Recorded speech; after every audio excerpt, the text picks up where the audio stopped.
기각왕. 저는 이렇게 표현하고 싶어요. 기각왕.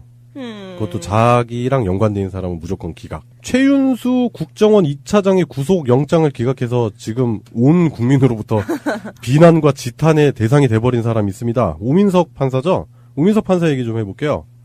예, 서울중앙지법 오민석 영장전담 부장판사인데요. 이분이 최윤수 전 국정원 2차장, 국정농단에 있어서 중요한 사람인데, 예, 이분이 수사 진행 경과 피의자의 주거와 가족관계 소명되는 피의자의 범행 가담 경위와 정도 등에 비춰 구속의 사유와 필요성, 상당성을 인정하기 어렵다는 말도 안 되는 이야기를 하면서 영장을 또 기각했어요. 그러니까 이걸 기각하면서 이제 우병우 수사 차질이 생기는 거에 사람들이 굉장히 짜증을 내고 있죠. 아, 그럼요. 지금 가장 중요한 시점인데, 그리고 이분이 뭐 그 전에도 우병우라든지 이런 사람들 구속영장가 다 기각을 했잖아요. 당연하죠. 30년지기 절친이라면서요. 기각할 만하죠, 정말. 야, 진짜 이거는 너무 대놓고 하는 게 아닌가 싶은데. 그러니까요. 그리고 또 국정원, 그때 우리 얘기했지. 내각팀장도 아니고 외곽팀장, 노모 씨. 그 사람 구속영장도 기각했던 사람이 오민석 부장판사입니다. 이력이 화려하시네요. 김재철 MBC 사장의 구속도 기각했었고요. 큰 사건마다 기각하시는 걸로 유명하시네요. 네. 같이 일하시는 강부영 판사. 이분도 같이 이제 둘을 가리켜서 적폐판사라고 사람들이 부르는데, 강부영 판사 같은 경우는 이제 추명호 국정원 국익정보장이랑 그다음에 정유라 구속영장을 기각한 바가 있고요. 이 오민석 판사가 네. 우병우와 서울고와 서울대로 이어지는 네. 동문이고, 그래서 그런 부분도 약간 생각을 하시더라고요. 그런 커넥션이 있지 않을까? 이거는 뭐 봐주기 아닐까? 딱 봐도 네. 그냥 이거는 그냥 삼척동자가 봐도 딱 그런 느낌이 나잖아요. 법리적으로 봤을 때는 진짜 뭐 기각이 될 수도 있나 생각하면서도 직관적으로는 참 받아들이기가 힘들더라고요. 네. 그러니까 우병우랑 오민석이랑 최은수 셋 다 이제 서울대 법대 출신이고 친한 친구 사이인 거잖아요. 네. 네, 그래서 친구를 좀 봐주는 거가 네. 굉장히 인간적으로 보일 수는 있겠죠.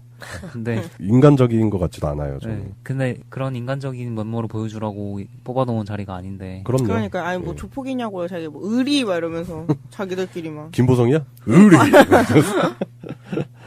그래서 지금 수많은 시민분들이 분노한 상태예요, 지금. 그래서 지금 해시태그 운동까지도 시작이 됐고요. 결과적으로 보면 우병우 라인이 네. 아직 살아있는 거잖아요. 네. 네. 전면에 나와서 아주 선빵을 치고 있는 건데 네. 그런 것들을 보면은 적폐라는 게 얼마나 뽑아내기가 어려운 거고 깊게 뿌리 박혀 있는 건지 다시금 이제 이 사람들을 보면 저는 생각나는 게 티눈이야, 티눈. 이렇게 뽑아도. 그러니까 대충 뽑으면 안 되고 뿌리째 뽑지 않으면. 뿌리째 뽑아가지고 거기를 진짜 그 지져야죠. 전기로 지져야 돼요. 그럼 없어지는데 지금 우리가 촛불 전국이 있었던 지 벌써 1년이 됐는데 적폐들이 나타나서 이제 대놓고 국민을 기만하는 행위를 하는 모습을 보니까 아 이게 진짜 가만히 있으면 안 될 일인 것 같아요. 이제 촛불로 지져야 되지 않겠나 진짜로 그런 생각을 합니다. 촛불을 넘어서 횃불로 가야 되지 않겠나 그런 생각까지 드네요. 이번에 그래서 영장이 기각된 최윤수 전 차장이 네. 이번에 영장이 기각되지 않고 예. 잡혀 들어갔다면은 바로 다음 타자가 이제 우병우였던 그럼요. 거고 검찰에서는 최윤수가 영장 기각된 거가 굉장히 막 당황스러운 상황인데 네. 찾아보니까 참 그렇더라고요. 우병우랑 친한 사람이어서 그런 건지 이게 승진을 막 한 달, 두 달 여러 번 승진을 해가지고 네. 검사장으로 한 방에 승진이 되고 거기에서 다시 국정원으로 갑자기 자리를 옮기는 엄청난 커리어를 보여줄 수 있는데 네. 그 우병우 그런 거를 만약에 지시를 했다거나 네. 그랬다면은 국정원이라든가 서울중앙지검이라든가 그런 데다가 이제 지시를 해가지고 이 사람 뽑아라. 내 친구니까 이 사람 해달라. 네. 인사 잘 해달라. 이렇게 청탁을 넣거나 명령을 넣었다면은 네. 그랬다면은 이 사람이 들어가게 되는 순간 우병우의 커넥션 자체가 이제 드러날 수밖에 없는 거잖아요. 그렇죠. 어쨌든 드러나겠죠. 네. 그거를 말을 안 하면은 결국에는 이제 자기가 모든 걸 다 덤탱이 쓰니까. 그리고 이런 사람들이 쉽게 배신해요. 저는 뭐 이 사람들 둘을 보니까 전두환 노태우의 그 역겨운 우정이 생각이 나거든요. 네. 근데 결국에는 권력이나 아니면 자신의 위기 앞에서 바로 배신하고 막 그런 모습을 많이 보여줬거든요. 그런데 참 이런 부분들까지도 해결하기가 힘든 아직 우리나라 사법부가 아닌가 그런 생각이 들고요. 예, 지금 오민석 부장판사는 국민들의 목소리에 귀를 기울여야 되지 않겠나. 대놓고 기만하는 그런 모습이라서 적잖이 많은 분들이 충격을 받으신 것 같아요. 시간 끌기라고 봐요, 저는. 네. 이게 시간 끌기라고 보이고 네. 그 시민분들이 지금 실제로 법원 앞에서 시위를 막 벌이실 정도로 사법부 자체에 대한 불신이 너무나 커진 상황이 아닌가. 네. 거기 완전 기름을 뿌린 게 아닌가 네. 그렇게 생각됩니다. 어떤 사건에서는 구속을 하고 또 어떤 사건에서는 기각을 하잖아요. 네. 예를 들어서 뭐 이종명 전 국정원 3차장은 네. 오민석 판사의 결정에 의해서 구속이 됐는데, 그러니까 사실은 구속을 하면 개혁이 되는 거고 기각을 하면 뭐 적폐다 꼭 이렇게 나눌 필요는 없지만 네. 여기에 대해서 뭔가 기각을 했다면 그냥 일반 국민들도 모두 다 관심을 기울이고 있는 상황이니까 네. 좀 더 친절하게 좀 자세하게 이해할 수 있는 설명을 해줬으면 좋겠다는 생각도 들어요. 네, 일단 오민석 부장판사가 얘기했던 구속영장 기각의 취지 자체가 설득력이 없습니다. 네. 앵무새처럼 하는 말이죠. 항상. 사실 영장 기각할 때 가장 많이 나오는 그 이 사유가 네. 이 사람은 증거를 없애거나 파기하거나 그럴 여지가 없다. 제일 많이 쓴 거, 그러니까 네. 증거인멸의 우려가 없고 도주의 우려가 없다. 뭐 이런 거. 뭔 그렇게 소리야. 쓰는데 정말 그럴 것 같은 당장이라도 그럴 것 같은 사람을 풀어주면서 야, 그러다가 최윤수 잠적해버리면 되게 웃기겠다. 대박. 진짜. 네, 그래요. 지금 정확하게 국민들이 내는 목소리에 귀를 기울여야 될 것 같습니다. 사법부가 자기들의 힘으로 자정하지 않으면 분명히 국민의 심판을 받게 될 거라 그런 생각이 듭니다. 최근에 너무 안타까운 사건이었죠. 산업체 파견을 갔던 그 이민호 군이 사망하는 사건 때문에 전 국민이 슬픔과 분노로 잠을 이루지 못할 정도로 그렇게 다들 마음에 그 상처가 됐는데, 그래서 정부에서 결국 조기 취업형 현장 실습을 폐지하겠다고 발표했습니다. 네, 그래서 내년부터 전면 폐지가 되고, 네. 그 원래 나가던 그 현장 실습 대신에 교내에서 현장 실습을 뭐 수업을 듣는 걸로 대체가 된다고 하네요. 네. 제가 이제 학교 다닐 때만 해도 이제 공업고등학교, 뭐 실업계 고등학교 있잖아요. 그런 네. 데서 이제 현장 실습이라는 걸 나가서 그 사람들이 당하는 인권 유린에 대해서 그때 당시에도 보도 채널 이런 걸 통해서 많이 나왔었거든요. 제 기억에. 근데 아직까지도 이런 일이 벌어지고 있다라는 걸 보면은 적극적인 개선의 노력이 필요한데, 일단은 환영할 만한 발표였어요. 그러니까 이게 그 마이스터 특성화 고등학교 있었잖아요. 그래가지고 지난번에 그 LG에서 그 상담원 일을 하게 됐었던 그 고3 여고생도 예. 스스로 목숨을 끊게 되는 그런 비극도 있었잖아요. 제가 교생을 나갔을 때 네. 학기 초다 보니까, 그리고 중간고사가 전이기 때문에 학생들이 그런 고민을 되게 많이 해요.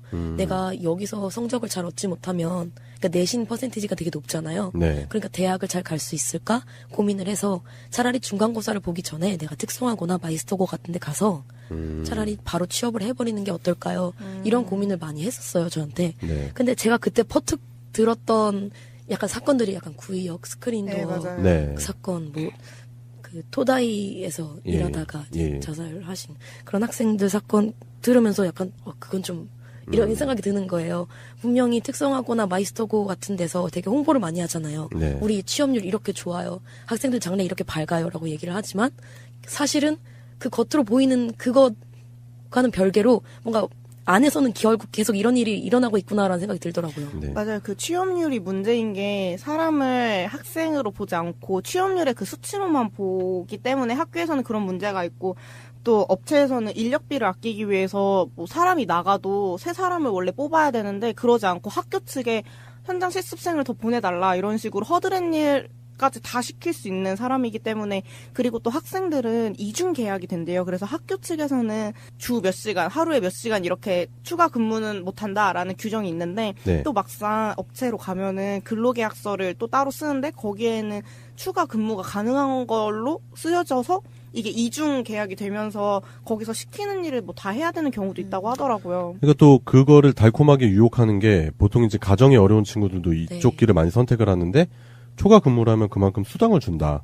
이런 식으로 해서 추가 근무를 암암리에도 강요하는 그런 문화도 있다고 하더라고요. 그리고 원래 현장 실습의 취지가 학생들이 전공이나 적성을 미리 살려서 그 직종으로 나가고 싶기 때문에 그 전에 미리 실습을 해보는 거잖아요. 네. 그런데 학교 측에서도 워낙에 취업률에 정정긍긍하다 보니까 그 학생들 전공을 불문하고 마구 떠미는 경우가 굉장히 많대요. 1월에 콜센터 직원으로 근무하다가 네네. 자살했던 그 홍모양 같은 경우에도 애완동물을 평소에 너무 좋아해서 애완동물과를 진학했던 학생인데 콜센터 직원으로 그냥 보내진 거예요. 아무 상관없잖아요. 네, 아무 상관없고 그리고 그 이민호 군의 고등학교 친구 중에도 그 공장에 취업한 친구가 있는데 네. 원래는 뭐 박물관 같은 데서 사람들을 이렇게 맞이하고 그런 기본적인 일을 하는 일이었는데 갑자기 기본적으로 추가된 일에 식당 일을 도와줘야 된다는 일이 생긴 거예요. 그게 학교 측이랑 얘기가 안 된 건데 제가 아까 이중계약 얘기했잖아요. 네. 또 식당 일도 해야 된다 이러니까 6시까지 사람들 맞이하는 실습한 다음에 식당으로 넘어가서 설거지하고 이런 일까지 실제로 했다고 해요. 이민호 군 실제 친구가. 청년들에게 희생을 강요하는 거잖아요, 또. 이 학생들은 이제 되게 순수하게 취업을 해가지고 경력을 쌓아야지, 그래서 진짜 좋은 사람이 돼야지 라고 생각하고 그런 노동을 하게 되는 거잖아요. 네. 근데 그런 순수한 노동과 노력을 되게 악독하게 이용해 먹는다? 네. 이런 생각이 들더라고요. 그리고 학교 중에서도 그 실습을 하다가 솔직히 이 친구들이 다치거나 죽기 전에 힘들다는 생각을 왜 안 했겠어요. 네. 당연히 선생님한테 얘기를 하고 싶었을 텐데 그런 학교들이 있대요. 이렇게 중간에 실습하다가 학교로 돌아오는 학생들한테 주홍 글씨처럼 낙인을 찍어가지고 얘는 낙오자다, 루저다라는 식으로 아예 돌아온 친구들한테는 빨간 조끼만 입혀서 청소를 시킨다든지. 예, 맞아요. 그때 그 홍모양 사건 네. 때 네. 그거 우리가 한번 짚었었던 기억이 나네요. 그러니까 이 학교가 그 교육의 방향성이라든지 목표가 있어야 되는데 그런 거 전혀 없이 학교를 수익 모델로 삼기 때문에 그래요. 원래 학교가 처음 만들어진 취지 자체가 네. 역사적으로 보면은 그 아이들은 항상 노동을 착취당하거든요. 그럼요. 네, 그걸 막기 위해서 정규 교육 과정에 넣어서 그 이권을 취하려는 사회로부터 좀 이렇게 보호하는 그런 취지로 만들어진 게 학교인데 역으로 거기로 내몰고 있는 학교가 돼버리는 거죠. 그러니까 이게 시간이 한참 지났긴 하지만 그 19세기 산업혁명기에 영국에서 있었던 아동 노동 착취라든지 그리고 우리나라 박정희의 경제 신화를 이룩하는데 희생당했었던 그런 그 어린 여공들, 청소년 노동이라든지 그런 부분이 전혀 개선이 되지 않고 지금까지 오는 거죠. 단지 형태만 바뀌는 거다. 형태가 오히려 좀 더 은밀하게 안 보이게 진화하는 거죠. 요즘 문제되는 것들은 실제로 그 고등학교에서 일어나고 있긴 하지만은 네. 대학교에서도 현장 실습 관련해서 문제가 많잖아요. 그쪽에서도 대우가 굉장히 안 좋다거나 야근 강요 받는다던가 뭐 그런 본인의 실정에 맞지 않게 수업 시간 맞춰서 이렇게 좀 조율 같은 것도 전혀 안 해주고 무조건 회사 입장에 맞게만 출근을 시킨다든가 뭐 그런 문제가 많은데 그런 것들까지도 좀 재조명을 받고 해결이 조금 원만하게 됐으면 좋겠습니다. 예전에 저도 이제 실습을 나갔었거든요. 대학교 때. 이제 병원 쪽으로 이제 저희가 많이 나갔는데 나가면은 저는 운이 좋아서 그 실습 나가서 되게 많이 배웠어요. 많이 가르쳐주고 그랬는데 이제 다른 병원 간 친구들 얘기 들어보면은 하루 왼종일 그 우리 피 뽑을 때 보면 이제 튜브에다가 피 넣죠. 네. 기억나죠? 그게 보통 일회용인데 네. 그걸 재활용해서 쓰는 분들이 계세요. 재활용해서 쓰시는 병원들이 계셨어요. 그때 당시에. 그럼 하루 종일 그 재활용 그 있죠. 피 떡이 돼 있는 그 튜브를 물에 닦고 있는 거예요. 물에 불려가지고 실습생들 삥 둘러 앉아가지고 대야에다가 물 받아놓고 그거 하루 종일 닦다 온 친구들도 있어요. 그게 얼마나 한다고 그걸 애껴요. 예. 아니 그리고 그 일 배우러 간 애들한테 뭘 시키는 거예요? 그러니까 이제 그게 가서 그 현장 실습을 나가면 현장 실습 끝나고 레포트도 작성을 해야 되는데 배운 게 없으니까 레포트 낼 게 없는 거예요. 그리고 또 만약에 그거에 대해서 약간 항의하면 교육을 시킨다는 명목으로 실습생한테 과도한 레포트를 제출하라 그래요. 병원에서. 병원에서. 예, 그래서 뭐 진짜 병원 경력이 몇십 년 된 사람도 잘 모르는 문제, 난이한 문제를 내일까지 풀어와 뭐 이런 식으로. 그럴 수 그런 있겠다. 식으로 보복을 하기 때문에 항의를 못하고 또 그 학교 측도 어쩔 수 없는 게 실습학교를 더 확보를 해야 되는데 맞아요. 그 실습학교 떨어지면 되게 치명적이에요. 맞아요. 맞아요. 그 실습을 사실 받아주는 그런 기관들이 많이 넘죠. 예, 네. 그래서 교수님도 막 영업 다니고 그래요. 제가 저도 봤을 때는. 예. 제가 실제로 지금 실습을 하고 있거든요. 네. 4학년 수업이어가지고. 네. 근데 실제로 갈 수 있는 도서관이 너무 적어가지고 네. 저희는 10명이 그 도서관에서 다 실습을 하거든요. 다른 데는 3명, 4명 이렇게 가는데 근데 심지어 제가 거기서 조장이어가지고 이번에 발표를 하기로 했거든요. 여태까지 실습을 했던 거를 발표를 하라 그러는데 저도 되게 난감한 거예요. 그 사서가 사실 어떤 일을 하시는지 모르시는 분들 많겠지만 네. 보통 대출 반납하고 뭐 앉아서 책 읽는 거 아니야? 뭐 이렇게 생각하는 사람들 많잖아요. 막연하지. 그 대출 반납은 다 저희 같은 실습생들이나 알바생들, 봉사자분들이 하시는 거고 사서분들은 학생들은 이렇게 마크 입력하고 데이터 정리하고 뭐 이런 일들을 네네. 많이 하시거든요. 예. 근데 저희가 4학년 동안 공부한 지식을 가지고 갔는데 책만 계속 꽂고 있는 거예요. 아니면 저희한테 갑자기 장소 5배열을 검열을 하라고 그래가지고 0001번부터 900번 역사 있는 책까지 그냥 책 서가를 이렇게 손가락으로 짚으면서 잘못 꽂혀져 있는 게 있는지를 확인을 4시간 동안 하고 오거든요. 그 얼마나 비효율적인 일입니까? 네, 그래서 저는 사실 이러려고 실습을 나왔나? 그리고 당장 내일은 뭐라고 발표하지? 뭐라고 거짓말을 쳐야 되지? 싶은 거예요. 그거 얘기하세요. 하루 종일 이거 했다고 책 순서 잘 꽂혀 있는. 근데 막상 그러면 또 도서관과의 관계도 막 걱정되고 그리고 도서관 바닥이 좁으니까 맞아요. 사서가 된 다음에 만났을 때 막 그런 그렇죠, 불편해지죠. 네. 예, 그래서 뭐 지금 양세병님도 말씀하셨고 저도 뭐 경험담을 얘기했는데 대학교 실습도 이 정도인데 그러니까 고등학교 실습은 오죽하겠느냐 그런 생각이 맞아요. 드는 거죠. 그러니까 이 뭐 특성하고 마스터고 이런 거 되게 좋아요. 그 취지도 다 좋은데 문제는 그 현장에 나가는 아이들을 생각하자는 거죠. 그 아이들이 당장 처해야 되는 그런 근로 환경이라든지 이런 부분에 대해서 정확한 관리 감독이 없기 때문에 이민호군 같은 그리고 지난 1월에 있었던 홍모양 같은 그런 피해자분들이 나오는 거 또 청년이 희생되는 거잖아요. 이게 네. 국가적으로 얼마나 낭비스러운 일입니까? 정말 자율적으로 잘 이루어지고 있는 특성화고나 마이스터고도 있을 수 있겠지만 네. 그걸 모두 케이스 바이 케이스 사람 바이 사람으로 남겨놓는다는 게 네. 그러니까 제도적으로 뭔가 통일된 기준이 있어서 네. 그거에 따라서 할 수 있게끔 했으면 좋겠어요. 이게 애들이 운에 맡겨서 목숨을 왔다 갔다 할 수는 없는 일이잖아요. 네. 네, 그래요. 결국에는 정부에서 좀 신속했다고 봐요. 이번 대응은. 네, 맞아요. 전 정부랑은 확실히 다르게 신속하게 일단 근본적인 문제가 있는 건 일단은 스탑 시켜놓고 나서 거기서부터 다시 제도로 검토하고 또 새로운 정책, 그러니까 합리적인 정책을 내놓을 거라고 기대를 하고요. 에 먹는다? 네. 이런 생각이 들더라고요. 그리고 학교 중에서도 그 실습을 하다가 솔직히 이 친구들이 다치거나 죽기 전에 힘들다는 생각을 왜 안 했겠어요. 네. 당연히 선생님한테 얘기를 하고 싶었을 텐데 그런 학교들이 있대요. 이렇게 중간에 실습하다가 학교로 돌아오는 학생들한테 주홍 글씨처럼 낙인을 찍어가지고 얘는 낙오자다, 루저다라는 식으로 아예 돌아온 친구들한테는 빨간 조끼만 입혀서 청소를 시킨다든지. 예, 맞아요. 그때 그 홍모양 사건 네. 때 네. 그거 우리가 한번 짚었었던 기억이 나네요. 그러니까 이 학교가 그 교육의 방향성이라든지 목표가 있어야 되는데 그런 거 전혀 없이 학교를 수익 모델로 삼기 때문에 그래요. 원래 학교가 처음 만들어진 취지 자체가 네. 역사적으로 보면은 그 아이들은 항상 노동을 착취당하거든요.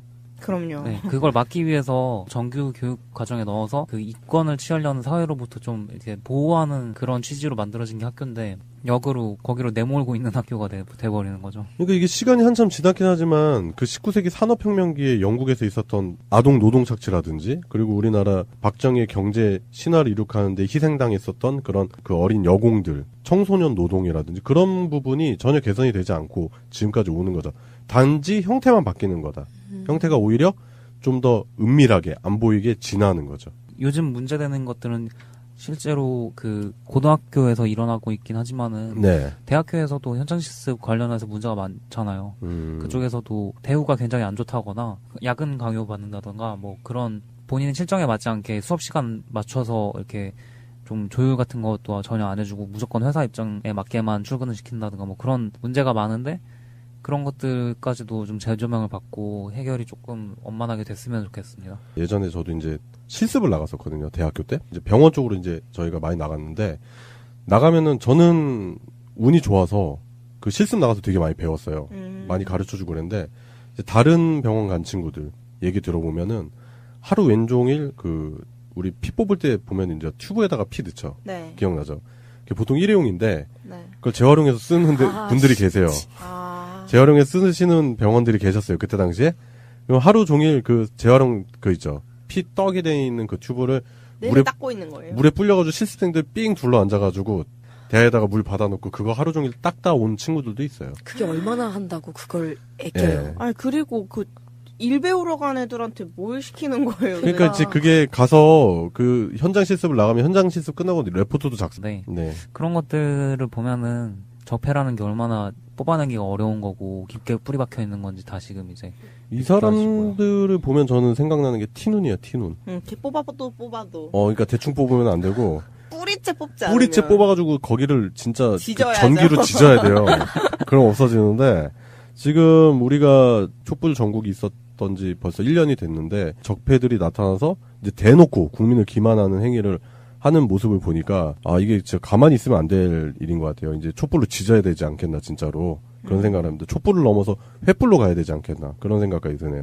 이번에 그래서 영장이 기각된 최윤수 전 차장이 네. 이번에 영장이 기각되지 않고 예. 잡혀 들어갔다면은 바로 다음 타자가 이제 우병우였던 그럼요. 거고 검찰에서는 최윤수가 영장 기각된 거가 굉장히 막 당황스러운 상황인데 네. 찾아보니까 참 그렇더라고요. 우병우랑 친한 사람이어서 그런 건지 이게 승진을 막 한 달, 두 달 여러 번 승진을 해가지고 네. 검사장으로 한 방에 승진이 되고 거기에서 다시 국정원으로 갑자기 자리를 옮기는 엄청난 커리어를 보여줄 수 있는데 네. 그 우병우 그런 거를 만약에 지시를 했다거나 네. 그랬다면은 국정원이라든가 서울중앙지검이라든가 그런 데다가 이제 지시를 해가지고 이 사람 뽑아라. 내 친구니까 이 사람 해달라. 네. 인사 잘 해달라. 이렇게 청탁을 넣거나 명령을 넣었다면은 네. 그랬다면은 이 사람이 들어가게 되는 순간 우병우의 커넥션 자체가 이제 드러날 수밖에 없는 거잖아요. 그렇죠.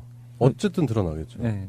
그거를 말을 안 하면은 결국에는 이제 자기가 모든 걸 다 덤탱이 쓰니까. 그리고 이런 사람들이 쉽게 배신해요. 저는 뭐 이 사람들 둘을 보니까 전두환 노태우의 그 역겨운 우정이 생각이 나거든요.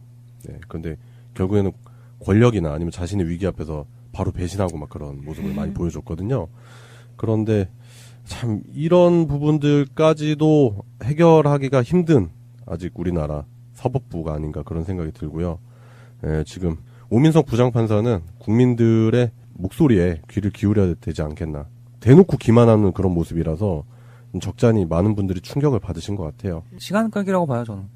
네. 이게 시간 끌기라고 보이고 네. 그 시민분들이 지금 실제로 법원 앞에서 시위를 막 벌이실 정도로 사법부 자체에 대한 불신이 너무나 커진 상황이 아닌가. 네. 거기에 완전 기름을 뿌린 게 아닌가 네. 그렇게 생각됩니다. 어떤 사건에서는 구속을 하고 또 어떤 사건에서는 기각을 하잖아요. 네. 예를 들어서 뭐 이종명 전 국정원 3차장은 네. 오민석 판사의 결정에 의해서 구속이 됐는데, 그러니까 기각왕. 저는 이렇게 표현하고 싶어요. 기각왕. 그것도 자기랑 연관된 있는 사람은 무조건 기각. 최윤수 국정원 2차장의 구속 영장을 기각해서 지금 온 국민으로부터 비난과 지탄의 대상이 돼버린 사람이 있습니다. 오민석 판사죠? 오민석 판사 얘기 좀 해볼게요. 예, 서울중앙지법 오민석 영장 전담 부장판사인데요. 이분이 최윤수 전 국정원 2차장, 국정농단에 있어서 중요한 사람인데, 이분이 수사 진행 경과 피의자의 주거와 가족관계 소명되는 피의자의 범행 가담 경위와 정도 등에 비춰 구속의 사유와 필요성, 상당성을 인정하기 어렵다는 말도 안 되는 이야기를 하면서 영장을 또 기각했어요. 그러니까 이걸 기각하면서 이제 우병우 수사 차질이 생기는 거에 사람들이 굉장히 짜증을 내고 있죠. 그럼요. 지금 가장 중요한 시점인데, 그리고 이분이 뭐 그 전에도 우병우라든지 이런 사람들 구속영장을 다 기각을 했잖아요. 당연하죠. 30년지기 절친이라면서요. 기각할 만하죠, 정말. 야, 진짜 이거는 너무 대놓고 하는 게 아닌가 싶은데. 그러니까요.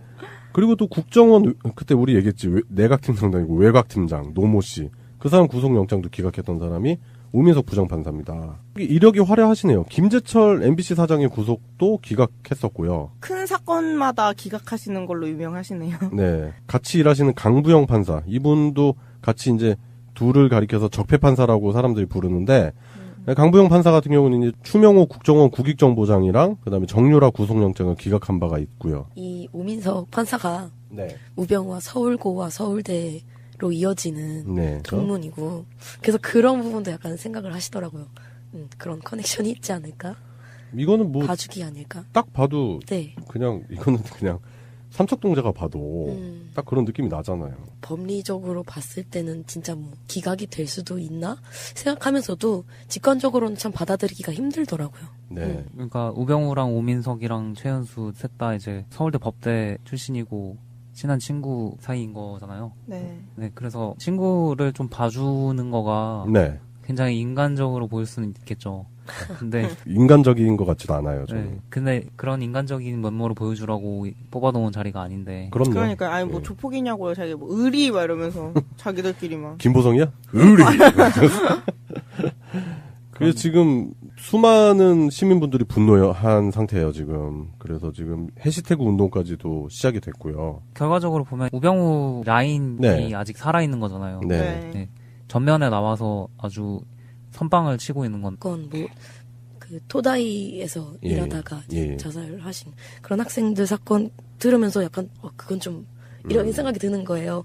분명히 특성화고나 마이스터고 같은 데서 되게 홍보를 많이 하잖아요. 네. 우리 취업률 이렇게 좋아요. 학생들 장래 이렇게 밝아요. 라고 얘기를 하지만 사실은 그 겉으로 보이는 그것과는 별개로 뭔가 안에서는 결국 계속 이런 일이 일어나고 있구나라는 생각이 들더라고요. 네. 맞아요. 그 취업률이 문제인 게 사람을 학생으로 보지 않고 취업률의 그 수치로만 보기 때문에 학교에서는 그런 문제가 있고 또 업체에서는 인력비를 아끼기 위해서 뭐 사람이 나가도 새 사람을 원래 뽑아야 되는데 그러지 않고 학교 측에 현장 실습생을 더 보내달라 이런 식으로 허드렛 일까지 다 시킬 수 있는 사람이기 때문에 그리고 또 학생들은 이중 계약이 된대요. 그래서 학교 측에서는 주 몇 시간, 하루에 몇 시간 이렇게 추가 근무는 못한다라는 규정이 있는데 네. 또 막상 업체로 가면은 근로계약서를 또 따로 쓰는데 거기에는 추가 근무가 가능한 걸로 쓰여져서 이게 이중 계약이 되면서 거기서 시키는 일을 뭐 다 해야 되는 경우도 있다고 하더라고요. 그러니까 또 그거를 달콤하게 유혹하는 게 보통 이제 가정이 어려운 친구들도 이쪽 네. 길을 많이 선택을 하는데 초과 근무를 하면 그만큼 수당을 준다. 이런 식으로 해서 추가 근무를 암암리에 강요하는 그런 문화도 있다고 하더라고요. 그리고 원래 현장 실습의 취지가 학생들이 전공이나 적성을 미리 살려서 그 직종으로 나가고 싶기 때문에 그 전에 미리 실습을 해보는 거잖아요. 네. 그런데 학교 측에서도 워낙에 취업률에 전전긍긍하다 보니까 그 학생들 전공을 불문하고 마구 떠미는 경우가 굉장히 많대요. 1월에 콜센터 직원으로 근무하다가 네네. 네, 자살했던 그 홍모양 같은 경우에도 애완동물을 평소에 너무 좋아해서 애완동물 과를 진학했던 학생인데 콜센터 직원으로 그냥 보내진 거예요. 아무 상관없잖아요. 네, 아무 상관없고 그리고 그 이민호 군의 고등학교 친구 중에도 그 공장에 취업한 친구가 있는데 네. 원래는 뭐 박물관 같은 데서 사람들을 이렇게 맞이하고 그런 기본적인 일을 하는 일이었는데 갑자기 기본적으로 추가된 일에 식당 일을 도와줘야 된다는 일이 생긴 거예요. 그게 학교 측이랑은 얘기가 안 된 건데 제가 아까 이중계약 얘기했잖아요. 네. 또 식당 일도 해야 된다 이러니까 6시까지 사람들 맞이하는 실습한 다음에 식당으로 넘어가서 설거지하고 이런 일까지 실제로 했다고 해요. 이민호 군 실제 친구가. 청년들에게 희생을 강요하는 거잖아요, 또. 이 학생들은 이제 되게 순수하게 취업을 해가지고 경력을 쌓아야지. 그래서 진짜 좋은 사람이 돼야지. 라고 생각하고 그런 노동을 하게 되는 거잖아요. 네. 근데 그런 순수한 노동과 노력을 되게 악독하게 이용, 사실은 구속을 하면 개혁이 되는 거고, 기각을 하면 뭐 적폐다. 꼭 이렇게 나눌 필요는 없지만, 네. 여기에 대해서 뭔가 기각을 했다면, 그냥 일반 국민들도 모두 다 관심을 기울이고 있는 상황이니까, 네. 좀 더 친절하게, 좀 자세하게 이해할 수 있는 설명을 해줬으면 좋겠다는 생각도 들어요. 네, 일단 우민석 부장판사가 얘기했던 구속영장 기각의 취지 자체가 설득력이 없습니다. 네. 앵무새처럼 하는 말이죠. 항상. 사실 영장 기각할 때 가장 많이 나오는 네. 이 사유가 네. 이 사람은 증거를 없애거나 파기하거나 그럴 여지가 없다. 제일 많이 쓴 거, 그러니까 네. 증거 인멸의 우려가 없고 도주의 우려가 없다. 뭐 이런 거. 뭔 그렇게 소리야. 쓰는데 정말 그럴 것 같은 당장이라도 그럴 것 같은 사람을 풀어주면서 야, 그러다가 최윤수 잠적해버리면 되게 웃기겠다. 대박. 진짜. 네, 그래요. 지금 정확하게 국민들이 내는 목소리에 귀를 기울여야 될 것 같습니다. 사법부가 자기들의 힘으로 자정하지 않으면 분명히 국민의 심판을 받게 될 거라 그런 생각이 듭니다. 최근에 너무 안타까운 사건이었죠. 산업체 파견을 갔던 그 이민호 군이 사망하는 사건 때문에 전 국민이 슬픔과 분노로 잠을 이루지 못할 정도로 그렇게 다들 마음에 그 상처가 됐는데, 그래서 정부에서 결국 조기 취업형 현장 실습을 폐지하겠다고 발표했습니다. 네, 그래서 내년부터 전면 폐지가 되고 네. 그 원래 나가던 그 현장 실습 대신에 교내에서 현장 실습을 뭐 수업을 듣는 걸로 대체가 된다고 하네요. 네. 제가 이제 학교 다닐 때만 해도 이제 공업고등학교, 뭐 실업계 고등학교 있잖아요. 그런 네. 데서 이제 현장 실습이라는 걸 나가는데, 나가서 그 사람들이 당하는 인권 유린에 대해서 그때 당시에도 보도 채널 이런 걸 통해서 많이 나왔었거든요. 제 기억에. 근데 아직까지도 이런 일이 벌어지고 있다라는 걸 보면은 적극적인 개선의 노력이 필요한데, 일단은 환영할 만한 발표였어요. 그러니까 이게 그 마이스터 특성화 고등학교 있었잖아요. 그래가지고 지난번에 그 LG에서 그 상담원 일을 하게 됐었던 그 고3 여고생도 예. 예, 스스로 목숨을 끊게 되는 그런 비극도 있었잖아요. 제가 교생을 나갔을 때 네. 학기 초다 보니까 그리고 중간고사가 전이기 때문에 학생들이 그런 고민을 되게 많이 해요. 내가 여기서 성적을 잘 얻지 못하면 그러니까 내신 퍼센티지가 되게 높잖아요. 네. 그러니까 대학을 잘 갈 수 있을까 고민을 해서 차라리 중간고사를 보기 전에 내가 특성화고나 마이스터고 같은 데 가서 차라리 바로 취업을 해버리는 게 어떨까요? 이런 고민을 많이 했었어요, 저한테. 네. 근데 제가 그때 퍼뜩 들었던 약간 사건들이 약간 구의역, 스크린도어 네, 맞아요. 네.